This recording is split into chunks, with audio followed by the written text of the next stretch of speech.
The Fisherman and His Wife, from Grimm's Fairy Tales, by Jacob and Wilhelm Grimm, translated by Edgar Taylor and Marian Edwards. This recording is in the public domain. Read by Bob Neufeld. There was once a fisherman who lived with his wife in a pigsty close by the seaside.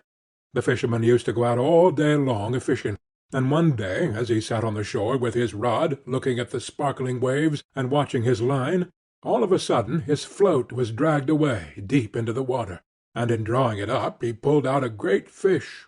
But the fish said, "Pray let me live. I am not a real fish. I am an enchanted prince. Put me in the water again, and let me go." "Oh," said the man, "you need not make so many words about the matter. I will have nothing to do with a fish that can talk. So swim away, sir, as soon as you please." Then he put him back into the water, and the fish darted straight down to the bottom, and left a long streak of blood behind him on the wave. When the fisherman went home to his wife in the pigsty, he told her how he had caught a great fish, and how it had told him that it was an enchanted prince, and how, on hearing it speak, he had let it go again. "Did you not ask it for anything?" said the wife. "We live very wretchedly here in this nasty, dirty pigsty. Do go back and tell the fish we want a snug little cottage." The fisherman did not much like the business. However, he went to the seashore, and when he came back there the water looked all yellow and green, and he stood at the water's edge and said, "O man of the sea, hearken to me. My wife Ilsebil will have her own will, and hath sent me to beg a boon of thee." Then the fish came swimming to him, and said, "Well, what is her will? What does your wife want?" "Ah," said the fisherman, "she says that when I had caught you I ought to have asked you for something before I let you go. She does not like living any longer in the pigsty, and wants a snug little cottage." "Go home, then," said the fish. "She is in the cottage already." So the man went home, and saw his wife standing at the door of a nice trim little cottage. "Come in, come in," said she. "Is not this much better than the filthy pigsty we had?" And there was a parlour, and a bedchamber, and a kitchen, and behind the cottage there was a little garden, planted with all sorts of flowers and fruits, and there was a courtyard behind, full of ducks and chickens. "Ah," said the fisherman, "how happily we shall live now." "We will try to do so, at least," said his wife. Everything went right for a week or two, and then Dame Ilsebil said, "Husband, there is not near room enough for us in this cottage. The courtyard and the garden are a great deal too small. I should like to have a large stone castle to live in. Go to the fish again, and tell him to give us a castle." "Wife," said the fisherman, "I don't like to go to him again, for perhaps he will be angry.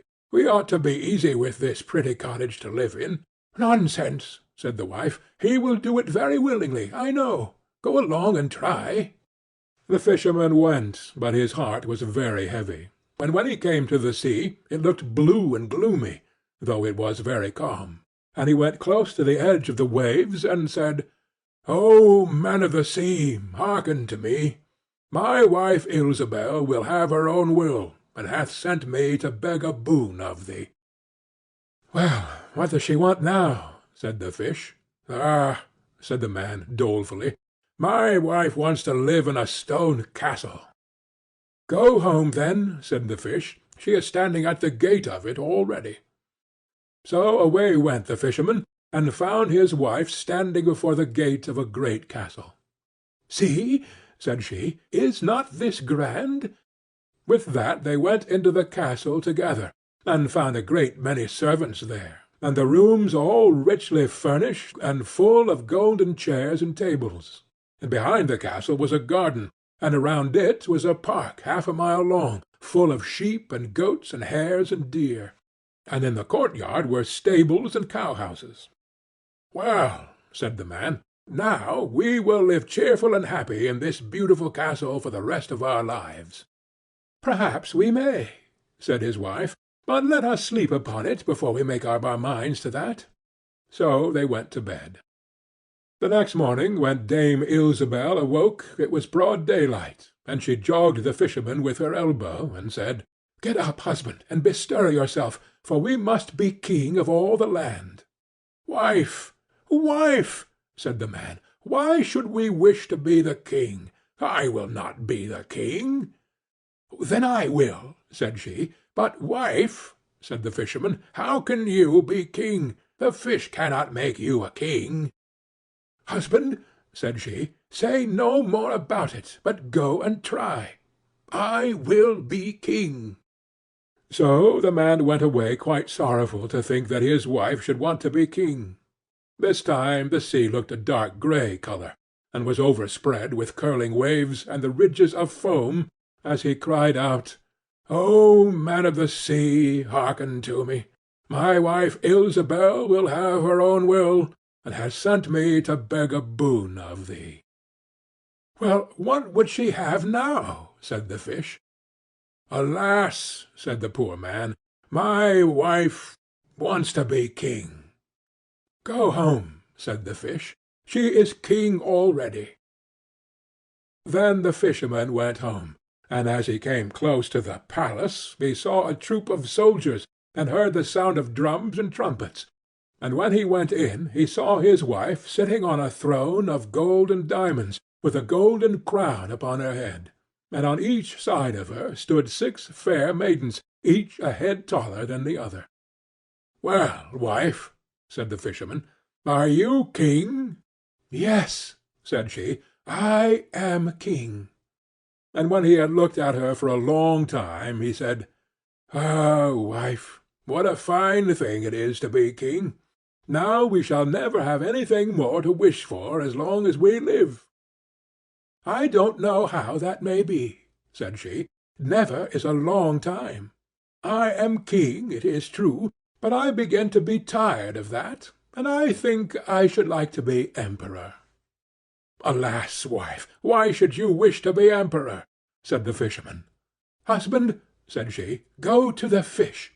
I say I will be emperor." "Ah, wife," replied the fisherman, "the fish cannot make an emperor, I am sure, and I should not like to ask him for such a thing." "I am king," said Ilsebel, "and you are my slave, so go at once."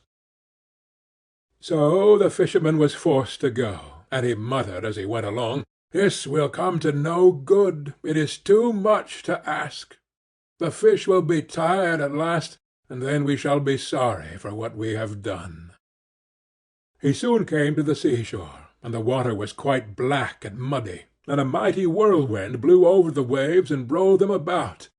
But he went as near as he could to the water's brink, and said, "O man of the sea, hearken to me. My wife Ilsebel will have her own will, and hath sent me to beg a boon of thee." "What would she have now?" said the fish. "Ah," said the fisherman, "she wants to be emperor." "Go home," said the fish. "She is emperor already." So he went home again, and as he came near he saw his wife Ilsebel sitting on a very lofty throne made of solid gold, with a great crown on her head full 2 yards high, and on each side of her stood her guards and attendants in a row, each one smaller than the other, from the tallest giant down to a little dwarf no bigger than my finger. And before her stood princes and dukes and earls, and the fisherman went up to her and said, "Wife, are you emperor?" "Yes," said she, "I am emperor." "Ah," said the man, as he gazed upon her, "what a fine thing it is to be emperor!" "Husband," said she, "why should we stop at being emperor? I will be pope next." "Oh, wife, wife," said he, "how can you be pope? There is but one pope at a time in Christendom." "Husband," said she, "I will be pope this very day." "But," replied the husband, "the fish cannot make you pope."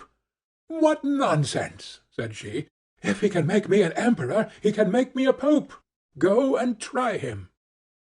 So the fisherman went, but when he came to the shore the wind was raging, and the sea was tossed up and down in boiling waves, and the ships were in trouble, and rolled fearfully upon the tops of the billows.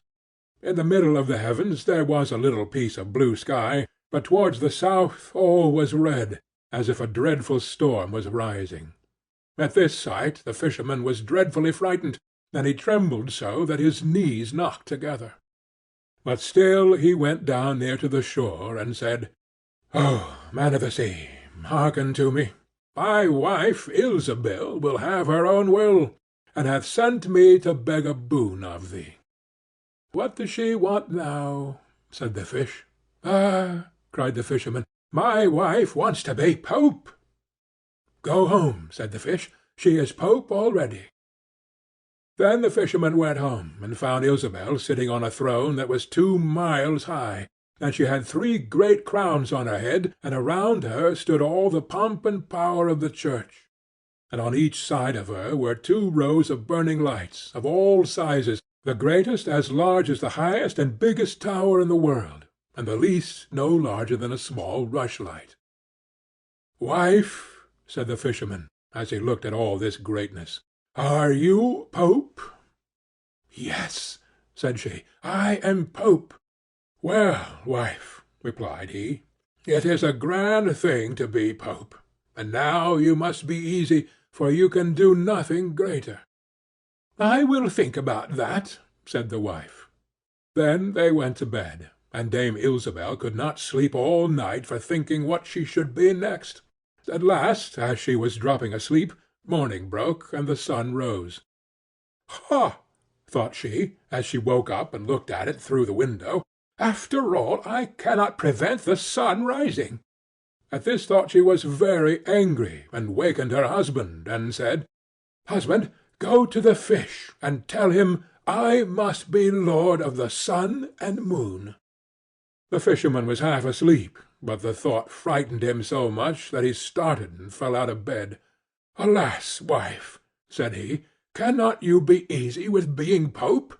"No," said she, "I am very uneasy as long as the sun and moon rise without my leave. Go to the fish at once."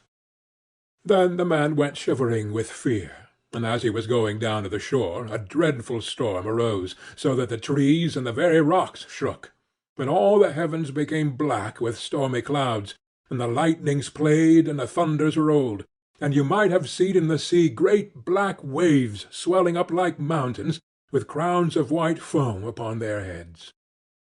And the fisherman crept towards the sea, and cried out as well as he could, "O man of the sea, hearken to me. My wife Ilsebil will have her own will, and hath sent me to beg a boon of thee." "What does she want now?" said the fish. "Ah," said he, "she wants to be lord of the sun and moon." "Go home," said the fish, "to your pigsty again." And there they live to this very day. End of The Fisherman and His Wife.